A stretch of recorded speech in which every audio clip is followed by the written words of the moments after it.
شروع د شعبان میاشت ده، ډیره بختوره میاشت شروع ده او د دې میاشتې څه خاص سنت دی.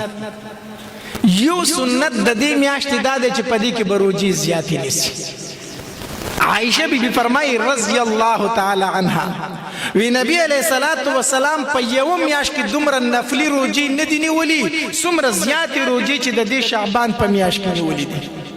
وی حتی تر دې پوری چې په ما به کمی فرضی روجی وی فرضی روجی وی ما به اکثر دې میاشتې تفریح ودی وی ما به وی چې ټول کال د نبی علیہ الصلوۃ والسلام خدمت کوما او په دې میاشت کې نبی علیہ السلام په خپل نفلی روجی نیسي زب په کوسره د خپل فرضی روجی نیسم. په دې میاشت کې نبی علیہ السلام ډېری فرضی روجی نیوي او دغه نبی علیہ السلام وجه هم ذکر کړی ده.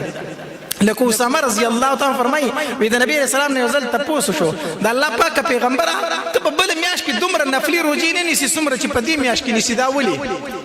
نو نبی علیہ الصلوۃ والسلام ورته او فرمایلو وی زه په دې میاشت کې نفلی روجی زکه زیاتې نیسم کنه چې د ټول کال اعمال نامه د الله په دربار کې په دې میاشت کې پیش کیږي. د ټول کال عمل نامه چې څومره په دې کال کې څومره عملونه تا کړي د الله په دربار کې دا په دې میاشت کې پیش کیږي. نو نبی علیہ السلام فرمایل وی زه دا غواړم چې زما عملونه الله ته پیش کیږي چې ما روزه نیولي. ما څه نیولي؟ تاسو ته یو خبره کوم د نبی علیہ السلام په عمل نامه کې بسو د نبی علیہ السلام په عمل نامه کې خو بدو کنه چې په مخ ورته لاړې ټوکړي او نبی علیہ السلام معاف د نبی علیہ السلام په عمل نامه کې بدو کنه چې په لارې ورته غني ورويشتي او نبی علیہ السلام سکو معاف کو. د نبی علیہ السلام په عمل نامه کې بسو چې د سټ نه ول صادر تاو کو جټکي ورکړز مکه ته راتاو کو نبی علیہ السلام سکو معاف کو. د نبی علیہ السلام په عمل نامه کې بسو د کندو سره پیټي وچتاول یتیمانانو له روزي وړل. د نبی علیہ السلام په عمل نامه کې خو صرف داو کنه ګناه خو پکې نه و خو نبی علیہ السلام فرمایي وي زه غواړم چې زما عمل نامه د الله په دربار کې پیش کیږي چې ما سنیولي روزه نیولي. اسی ما ته د خپل ټول کال باندې نظر واچو زموږ عمل نامه چې د الله په دربار کې پیش کیږي اسی د ګناہوں نه بډکې کډک بډک دروغ بپکی کنزلی بپکی غیبت بپکی چغلی بپکی منص پر خودل بپکی هر قسم گناہ به زمون په عمل نامه کې موجود وي خو چې د الله په دربار کې پیش کیږي او الله زمون د اعمال ته وګوري او دلته مونږ ته نظر وکړي چې د خو زما د یری نه روجنی ولیدا. الله قاضي چې کله په انسان فیصله کوي په مجرم کنا خو چې د مجرم ته وګوري چې ډیر بدحاله لوګي تنگ دی په بدن باندې کپڑا نه یو ډیر بدحاله نو دا قاضي په سزا کې سپکاوي او کیو کوونه کی لړۍ په ترسيږي کنه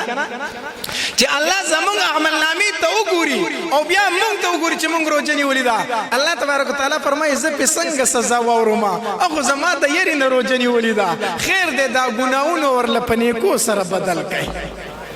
ګناونه ورل بس سره بدل کړي.